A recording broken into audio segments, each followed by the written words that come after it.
ተማር ልጄ ወገን ዘመድ የለኝ ሀብት የለኝም ከእጄ። ተከታታዮቻችን እንዲሁም ተማሪዎች እንደምን ሰነበታችሁ? ይህ ከዋሸራ አካዳሚ የሚተላለፍ የ11ኛ ክፍል የስነ ህይወት ትምህርት ፕሮግራም ስርጭት ነው። ባለፈው ፕሮግራማችን ዩኒት 6 ፖፑሌሽን ኤንድ ናቹራል ሪሶርስስ የሚለውን አስመልክቶ ሌሰን 4ን አይተናል። እንዲህ በዛሬው ሌሰናችን የምናየው ሌሰን 5ን ይሆናል። እንዲህ ወደ ሌሰን 5 ከመግባታችን በፊት ሁልጊዜ አደራ እንደምንላችሁ የአካዳሚያችን ዋነኛ ዓላማ ትምህርት የመምህራን እጥረት፣ የግብዓት እጥረት ያለበት ቦታ እኩል ተደራሽ ሆኖ ተማሪዎች እኩል ተወዳዳሪ እንዲሆኑ ማድረግ ስለሆነ ይህንን ለማድረግ እናንተ ሼር፣ ላይክ፣ ሰብስክራይብ በማድረግ የድርሻችሁን በመወጣት እንድትተባበሩን አደራ ጭምር እንጠይቃለን። እንዲህ ባለፈው ሌሰን 4 ላይ ያየናቸውን እናያለን። ስለ two methods of conducting census ነው። እንግዲህ ፖፑሌሽን ቀደም ሲል ስለ ፖፑሌሽን ሳይዝ ተነጋግረናል። ስለ ፖፑሌሽን ደንሲቲ አይተናል። እንዲህ ፖፑሌሽን ሳይዝ እና ደንሲቲን ለማወቅ ደግሞ የግድ የተለያዩ ሜቶዶችን ይጠቀማል። ወደ ሰው ጋር በምትመጡበት በአኒማል እና ፕላንት ጋር ኳድራይት ሜቶድ እና ማርክ ኤንድ ሪካች ሜቶድን በመጠቀም የአኒማሎችን እና እንስሳት እጽዋቶችን እንዴት መቁጠር እንደሚቻል አይተናል ቀደም ባለው ሌሰናችን። በዛሬው ሌሰናችን ደግሞ የምናየው ሴንሰስ የህዝብ ቆጠራ ማለት የሰው ልጅ ሰዎችን ህዝብ ቆጠራን በተመለከተ ነው። እንዲህ ሁለት አይነት ሜቶዶች እንዳሉ ነው ያየነው።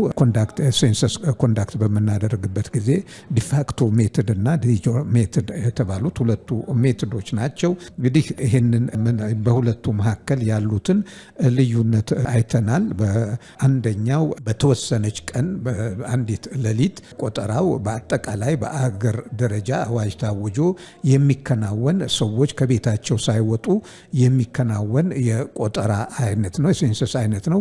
ሁለተኛ ደግሞ ይህም በመንግስት ታውጆ ለአንድ ሳምንት ወይም ለሁለት ሳምንት ይሆናል።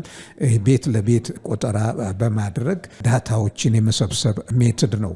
እንግዲህ እነኚህን ሁለቱም በዝርዝር አይተናል። ሌላ ያየነው ስለ ፖፑሌሽን ደንሲቲ ነው። እንዲህ ፖፑሌሽን ደንሲቲ ማለት ምን ማለት ነው? ፖፑሌሽን ሳይዝ ማለት ምን ማለት ነው? ፖፑሌሽን ሳይዝ ስንል የህዝቦች ቁጥር መጨመር ማለት ነው። ሳይዙ ቁጥር ማለት ነው። ደንሲቲ በምንልበት ጊዜ ግን ኖ ኦፍ ኢንዲቪጁዋል ፐር ጊቨን ኤሪያ የሰዎች ብዛት በተወሰነ ኤሪያ ውስጥ ያላቸው ፐር ኪሎ ሜትር ሊሆን ይችላል፣ ፐር ሄክታር ሊሆን ይችላል ያለ የሰው ብዛት ወይ ሰው ምጣኔ ያንን ነው ደንሲቲ የምንለው። እንግዲህ ፖፑሌሽን ደንሲቲ በዛ መልኩ አይተናል። እንዴት ካልኩሌት እንደሚደረግም አይተናል። ሌላ ያየነው ፖፑሌሽን ዲስፐርሳል ነው። እንግዲህ ፖፑሌሽን ዲስፐርሳል በሶስት አይነት እንደሚካተት ይሄ ስርጭት ማለት ነው። ዩኒፎርም፣ ራንደም እና ክላምፕድ። ዩኒፎርም የሆነ ስርጭቱ ወጥ የሆነ የስርጭት ያሰፋፈር ዘይቤ ያላቸው ከሆኑ ኦርጋኒዝሞቹ ወይንም ኤኒ ስፒሺስ ያን አይነት ስርጭት ዩኒፎርም ዲስፐርሳል ነው የምንለው። ሌላኛው ራንደም ዲስፐርሳል፣ ይሄ ደግሞ ስርጭቱ እንዲህ ነው ለማለት በማያስችል መልኩ የተሰባጠረ ስብጥር ከሆነ ያን አይነት ስርጭት ከሆነ ራንደም ዲስፐርሳል ስንል። ሶስተኛው ክላምፕድ፣ በተወሰኑ ቦታዎች ላይ ተከማችቶ መገኘት አለፍ አለፍ እያሉ ተከማችቶ የሚገኝ ከሆነ ያንን ደግሞ ክላምፕድ ዲስፐርሳል እንደምንለው ነው ያየነው። ሌላ ያየነው ፖፑሌሽን ግሮዝ ነው። ወይም ፖፑሌሽን ግሮዝ ምን ማለት ነው? ኢንክሪዝ ኢን ነምበር ኦፍ ሂውመን። በሰው ፖፑሌሽን ጋር በምንመጣበት ጊዜ ስለ ፖፑሌሽን ግሮዝ አይተናል። እንግዲህ የሰው ልጆች ቁጥር ጭማሪን ማለት ነው ፖፑሌሽን ግሮዝ በምንልበት ጊዜ። እንግዲህ በዓለማችን ላይ ቀደም ሲል እንዳየነው የህዝብ ቁጥር በአስፈሪ ሁኔታ እየጨመረ ነው ያለው። ይሄ ጭማሪን እንግዲህ በምን መልኩ የፖፑሌሽን ኢኮሎጂስቶች እንደሚያጠኑት እናያለን ማለት ነው፣ ወይንም አይተናል በተወሰነ ደረጃ። እንግዲህ በዛሬው ሌሰናችን የምናየው ኤክስፖኔንሻል ኤንድ ሎጂስቲክ ግሮዝ ኢን ፖፑሌሽን ፓርት 2። እንግዲህ ፖፑሌሽን ግሮዝ በምን መልኩ እንደሚከናወን፣ እንዴት ካልኩሌት እንደምናደርግ፣ እንዴት ልናጠናው እንደምንችል ባዮሎጂስቶቹ ወይንም ወይንም ስለ ፖፑሌሽን ኢኮሎጂ የሚያጠኑ ሰዎች ወይንም ፖፑሌሽን ኢኮሎጂ ሳይንቲስቶች ያስቀመጧቸው መንገዶች አሉ። እነኚህም ኤክስፖኔንሻል እና ሎጂስቲክ ሜቶድ ኦፍ ፖፑሌሽን ግሮዝ ሞዴልስ፣ እነኚህን ሁለቱን አስመልክቶ በዝርዝር የምናይ ይሆናል። እንግዲህ የመጀመሪያው ስለ ኤክስፖኔንሻል ግሮዝ ሞዴል ይሆናል። እንዲህ ኤክስፖኔንሻል ግሮዝ ሞዴል represents the growth of population without environmental constraints and which population size increases exponentially, shows the growth of population in an ideal environment without unlimited resource use. እንግዲህ ኤክስፖኔንሻል ግሮዝ በምንልበት ጊዜ ወይንም ኤክስፖኔንሻል ግሮዝ ሞዴልን በመጠቀም ልንገልጽ የምንችለው የህዝብ ቁጥር ብዛት እድገት የሚያሳየው በአንድ አካባቢ የሚኖሩ ሰዎች እንበል፣ አኒማልም በሉ ፕላንትም በሉ ለመባዛት በሚችሉ ኃይል የመባዛትና ይሄን መባዛት በሚያደርጉበት ጊዜ የአካባቢው ሪሶርስ ኬሪንግ ካፓሲቲ የምንል ወደ ኋላ ላይ እንመጣበታለን።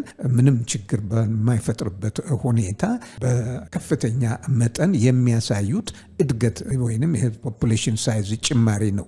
ይሄ እንግዲህ ኤክስፖኔንሻል ግሮዝ የምንለው ይሄ በሪሶርስ ሊሚት የሌለበት ልቅ በሆነ በቂ ሁሉ ነገር በተትረፈረፈበት ሁኔታ የሚታይ የእድገት ምጣኔ ማለት ነው። ሌላው ይሄ ኤክስፖኔንሻል ግሮዝ ሞዴል ደግሞ የሚያሳየን ፖፑሌሽን እድገት በኢንቫይሮንመንቱ ምቹ እና ምንም አይነት ገደብ በማያሳድር ኢንቫይሮንመንት ውስጥ የሚከናወን ወይንም የሚከሰት የፖፑሌሽን እድገት ነው ማለት ነው። ኤክስፖኔንሻል ግሮዝ ሞዴል የሚያሳየው the population growth of exponential growth model shows J-shaped curve። እንግዲህ በኤክስፖኔንሻል ግሮዝ ሞዴል የሚገለጸው የህዝብ ብዛት እድገት በግራፍ ላይ በሚቀመጥበት ጊዜ ጄ ሼፕ ያለው ከርቭ ያሳያል ማለት ነው። እዚህ ጋር እንደምታዩት ከርቭ ነው። ይሄ እዚህ ጋር ዋይ አክሲስ አለ፣ እዚህ ጋር ኤክስ አክሲስ አለ።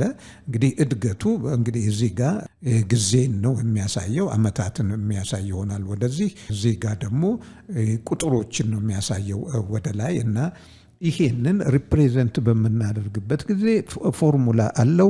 እዚህ ጋር ፎርሙላ ዲኤን ኦቨር ዲቲ is equal to rn። እንግዲህ ይሄ ኤክስፖኔንሻል ግሮዝ ሬትን ለመግለጽ የምንጠቀምበት ፎርሙላ ይሄን በመጠቀም ነው ይሄንን ግራፍ የምናስቀምጠው ማለት ነው። በየአመቱ የሚያሳየውን የእድገት ምጣኔ በዚህ ፎርሙላ መሰረት ካልኩሌት በማድረግ እንግዲህ ፎርሙላውን በመቀጠል እናያለን። In determining population growth, it is important to consider the days and the birth of organism. እንግዲህ የህዝብ ምጣኔን እድገት ለማወቅ እና ለመገመት ስለ ዴዝ ሬትን እና በርዝ ሬትን የግድ ማወቅ ያስፈልጋል ማለት ነው። ግሮዝ ሬት is determined by subtracting the days rate from the birth rate። እንግዲህ ግሮዝ ሬትን ማወቅ የምንችለው ከበርዝ ሬት ዴዝ ሬትን ከበርዝ ሬት ስንቀንስ ነው። ዴዝ ሬት refers to a number of organisms that die during an interval, whereas the birth rate refers to the number of organisms that are born during the same interval። እንግዲህ ምንድነው የህዝብ ቁጥር አድጓል አላደገም ለማለት የምንችለው የሞትን ምጣኔ ከወሊድ ምጣኔ በመቀነስ ነው። የወሊድ ምጣኔው የሞት ምጣኔው ከወሊድ ምጣኔው በሚቀንስበት ጊዜ የሞት ምጣኔው ከበዛ ቁጥር ሊጨምር አይችልም። የወሊድ ምጣኔው ግን ከሞት ምጣኔው የበለጠ ከሆነ እድገት ይኖራል ማለት ነው። እዚህ ጋር እንደተጻፈው ዴዝ refers to a number of organisms that die during an interval። ሁለቱም እንግዲህ በአንድ አመት ውስጥ ነው፣ በውስን ጊዜ ውስጥ የሚወለዱትንና የሚሞቱትን በመቁጠር ከተወለደው ላይ የሞተውን ስንቆጥር የምናገኘው ቁጥር የፖፑሌሽን እድገት ይኑር አይኑር ያሳየናል ማለት ነው። በዚህ መልኩ ነው ይሄንን እንግዲህ ዴዝ ሬት እና በርዝ ሬት ወሳኝ ናቸው የፖፑሌሽንን እድገት ለማወቅ ወይንም እድገት እንዲኖር ወይንም እንዳይኖር ለማድረግ። Considering days rate and birth rate as a single factor, growth rate can be expressed in a simple equation as population growth rate is equal to dn over dt is equal to rn, where dn over dt is equal to growth rate of population in a given instance.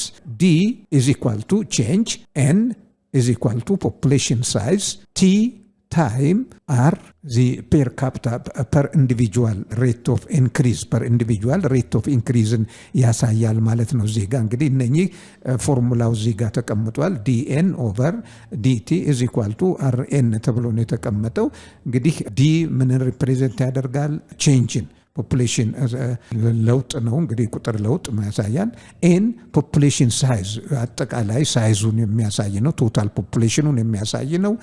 ዲ ለውጡን፣ ቲ ጊዜ በምን ያህል ጊዜ ውስጥ እንደሆነ፣ አር ፐር ኢንዲቪጁዋል ያለውን ሬት ኦፍ ኢንክሪዝ ያሳያል ማለት ነው። በአንድ ቤተሰብ ውስጥ የሚከሰተውን የፖፑሌሽን ወይንም የወሊድ ምጣኔ የሚያሳይ ነው ማለት ነው። ይሄ ፐር ኢንዲቪጁዋል አር ሪፕሬዘንት የሚያደርገው that is how quick the population grows per individual in population in bracket r is equal to birth rate minus days. It is intrinsic rate of natural increase. እንግዲህ ተፈጥሯዊ እድገትን የሚያሳይ ነው ማለት ነው። The value of R can be positive, negative or zero. That is, the population growth rate in bracket dn over dt is proportional to R. R greater than 0 shows increase. R is equal to 0, no increase. R less than 0, ዲክሪዝ። እዚህ ጋር እንግዲህ ምንድነው የሚያሳየው? የቫልዩ ኦፍ ፐር ኢንዲቪጁዋል ግሮዝን የሚያሳይ ሪፕሬዘንት የሚያደርግ ነው። ይሄ እንግዲህ የቤተሰብ ቁጥር በእያንዳንዱ ቤተሰብ ውስጥ ፖዚቲቭ ይሁን ኔጌቲቭ ወይንም ዜሮ የእድገት ደረጃውን ለማወቅ የሚያሳየው ለማወቅ ይሄንን ፎርሙላ መጠቀም ይቻላል ማለት ነው። በዚህ ፎርሙላ መሰረትም ይሄ ቤተሰባዊ ምጣኔ ከዜሮ ያነሰ ከሆነ መቀነስን ነው የሚያሳየው። ከዜሮ እኩል ከሆነ መጨመርም መቀነስም የለም ነው የሚገልጽልን። ከዜሮ የሚያንስ ከሆነ ግን መቀነሱን ያሳያል ማለት ነው። የወሊድ ምጣኔ እየቀነሰና የህዝብ ቁጥር መቀነስን ያሳየናል። እዚህ ጋር መጨመርን ነው የሚያሳየው፣ እዚህ ጋር ግን መቀነስን ያሳያል። በዚህ መልኩ ይገለጻል ማለት ነው። When R is 0, it indicates that the population's size is unchanged. This condition is called zero population growth. በፖፑሌሽን እድገት ላይ ይሄ እንትኑ ዜሮ የሚያሳይ እኩል ከሆነ ከዜሮ ጋራ የፖፑሌሽን እድገት የለም ማለት ነው። ይሄን በሚሆንበት ጊዜ ይሄን አይነት ፖፑሌሽን ግሮዝን ምን እንለዋለን? ዜሮ ፖፑሌሽን ግሮዝ። የወሊድና የሞቱ ምጣኔ እኩል ነው ማለት ነው። ስለዚህ እድገት አይታይም። እድገት ካልታየ ዜሮ ፖፑሌሽን ግሮዝ ነው የምንለው ማለት ነው። Exponential growth model is used when the per capita rate of increase R takes the same positive value regardless of the population size. The logistic growth model is used when the per capita rate of increase decrease as population increases towards a maximum limit. እንግዲህ እዚህ ጋር ኤክስፖኔንሻል ግሮዝ የሚያሳየን በቤተሰባዊ ምጣኔ በምን ፖዚቲቭሊ እያደገ መሆኑን እንግዲህ ይሄ ያጠቃላይ የህዝብ ቁጥር ይብዛም እየጨመረ የቤተሰባዊ ምጣኔው ደግሞ መጨመርም መቀነስንም ያሳያል ማለት ነው። ይሄን ሪጋርድ የዛን መጨመር ሳያካትት ቤተሰባዊ በቤተሰብ ደረጃ ያሳየውን የቤተሰብ ጭማሪ ወሊድ ጭማሪ የሚገልጽ ነው ማለት ነው። ሎጂስቲክ ግሮዝ ሞዴል is used when per capita rate of increase decrease or population increase towards a maximum limit. እንግዲህ በሁለቱ መካከል ያለው እዚህ ጋር እንዳያችሁት የሁለቱ ልዩነት ይሄ ነው ማለት ነው። ይሄንን በዝርዝር እናዋለን በሚቀጥለው። For any positive constant R, exponential growth is often represented by an R of R max. R max is the maximum per capita rate of increase for a particular species under ideal condition where it varies from species to species. Hence, a further refinement of the formula is population growth rate is equal to dn over dt is equal to r max capital N። እንግዲህ ይሄኛው ስቴትመንት ምንድነው የሚያሳየን? በአንድ ፖፑሌሽን እድገት ፖዚቲቭ የሆነ እና ኮንስታንት የቤተሰባዊ ምጣኔ በሚኖርበት ጊዜ ኤክስፖኔንሻል ግሮዝ ሬት ሪፕሬዘንትድ ሊሆን የሚችለው በአር እና አር ማክስ ይሆናል። እንግዲህ አር ማክስ የምንለው ደግሞ ይሄ ምን ሪፕሬዘንት ያደርጋል? የፎርሙላ አካል ነው። ይሄ አር ማክስ ኢዝ ማክሲመም ፐር ካፒታ፣ በማክሲመም በቤተሰቡ ውስጥ ያለውን የቤተሰባዊ የወሊድ ምጣኔ እድገት ከፍተኛውን የሚያሳይ ነው ማለት ነው። ይሄም በውሱን ዝርያዎች ውስጥ ስፒሺሶች ውስጥ ይሆናል። ነገር ግን ይሄ ምጣኔ ከስፒሺስ የወሊድ ምጣኔ በሁሉም ስፒሺሶች መካከል አንድ አይደለም። በእንስሳት ጋር ለምሳሌ አይጥ፣ አሳማ፣ ሰው፣ ከብት፣ ዝሆን እያላችሁ ብትሄዱ የወሊድ ምጣኔያቸው በጣም እርግዝና ወቅትና የመዋለጃ ጊዜያቸውም ረዥም ስለሆነ የምጣኔው መጠን ያን ያህሉ የተለያየ ነው ማለት ነው። ስለዚህ ይሄንን ሪፕሬዘንት ለማድረግ የሚያስችለው ደግሞ ፎርሙላ ይሄኛው እዚህ ጋር ያያችሁት ፎርሙላ ነው ማለት ነው። በዚህ ይህንን እንትን ለማለት ካልኩሌት ለማድረግ ያስችላል ማለት ነው። በመቀጠል የምናየው ደግሞ ሎጂስቲክ ግሮዝ ሞዴልን ይሆናል። ፖፑሌሽን ግሮዝ ካን ቢ አፌክትድ ባይ the availability of resources። እንግዲህ የአንድ ፖፑሌሽን እድገት በአካባቢው በሚኖር ሪሶርስ ወሳኝነት አለው። ሪሶርሱ በቂና በሽበሽ ከሆነ እድገቱ ማክሲመም እና ኖርማል ሊሆን ይችላል። ሌሎችን ታሳቢ በማድረግ ሌሎች ችግሮችም ሊኖሩ ይችላሉ፣ እንደ በሽታ፣ እንደ ፕሬዳተር ምናምን። ነገር ግን ሪሶርስ በቂ ሁኔታ መኖር አለመኖር ወሳኝነት አለው ለፖፑሌሽን እድገትና ማደግና አለማደግ።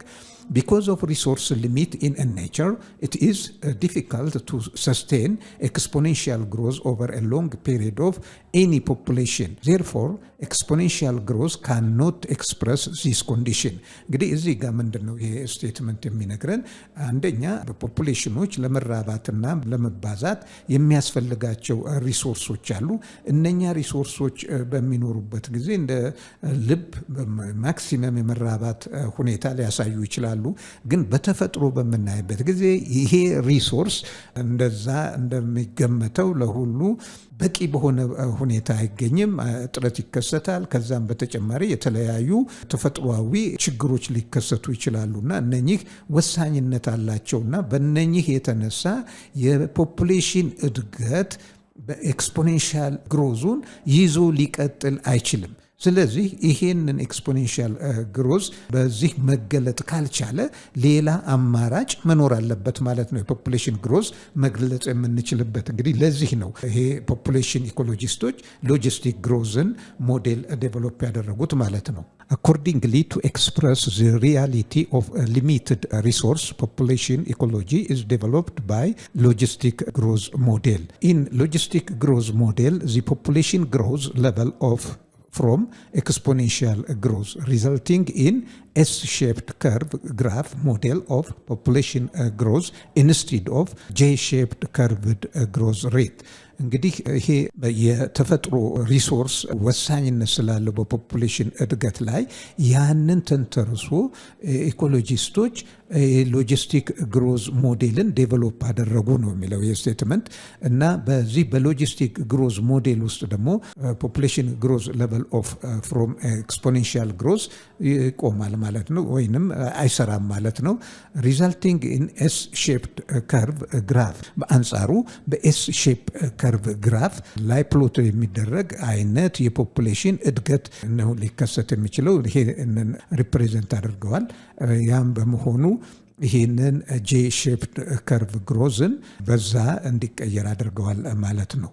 The maximum population size that the available resource in an environment can sustain or support is called carrying capacity. እንግዲህ በአንድ ቦታ ኦርጋኒዝሞች በሚኖሩበት ጊዜ እነኛን ኦርጋኒዝሞች ሊያቆይ የሚችል የሪሶርስ መጠን በአጠቃላይ ምን እንለዋለን? ኬሪንግ ካፓሲቲ። እነኛን ህያዋን ለማቆየት ለማኖር የሚያይችል ሪሶርስ በቂ በሆነ ሁኔታ ማለት ነው።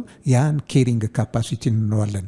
when the size of population reaches its carrying capacity population growth level of እንግዲህ ፖፑሌሽን ነምበሩ ከኬሪንግ ካፓሲቲው በሚጠጋና በሚያልፍበት ጊዜ ይሄ ፖፑሌሽኖቹ ሪሶርስ ያጣሉ፣ መኖር አይችሉም። ያኔ ፖፑሌሽን ግሮዙ ያቆማል ማለት ነው። Hence, the equation of the logistic model is population growth rate is equal to dn over dt is equal to rn in bracket k minus n over k, where k represents carrying capacity. ሌሎቹ ሌተሮች ምን ሪፕሬዘንት እንደሚያደርግ ቀደም ሲል አይተናል። እዚህ ጋር እንደምታዩት እንግዲህ ይሄ ግራፉ ነው። ይሄ የዋይ አክሲስ ነው። እዚህ ጋር የምታዩት ኤክስ አክሲስ አለ። እዚህ ጋር ፖፑሌሽን እንግዲህ ሪሶርስ እስካለ ድረስ እድገት ያሳያል። ሪሶርሱ ሄዶ እየቀነሰ በሚጣባጣበት ጊዜ እየቀነሰ ይሄዳል። ሪሶርሱ ሲያልቅ እድገቱም መኖሩም ይጠፋሉ ማለት ነው። ካልተመገቡ መኖሪያ ምግብ ምን ካላገኙ ሪሶርስ ካላገኙ መኖር ስለማይችሉ በተፈጥሮ እነኛ እንትኖች እንትን ይላሉ ማለት ነው። እንግዲህ ይሄንን ያሳያል ሎጂስቲክ ግሮዝ ሞዴል ይሄንን ነው የሚያሳየው። እንግዲህ ተከታታዮቻችን የዛሬውን ሌሰን በዚሁ የምናጠቃልል ይሆናል። እንግዲህ በሌሰናችን ማጠቃለያ ደግሞ ሁልጊዜ እንደምንላችሁ በትምህርት አሰጣጡ ላይ ይገባል የምትሉትን የማሻሻያ ሀሳብ ከመስጠት ወደኋላ እንዳትሉ። የአካዳሚያችን ስኬት የሚለካው በእናንተ እርካታ ስለሆነ ይህንን አደራ ጭምር እንጠይቃችኋለን። በሚቀጥለው ሌሰን እስከምንገናኝ ደህና ሁኑ፣ ደህና ሰንብቱ ተከታታዮቻችን እንዲሁም ተማሪዎች።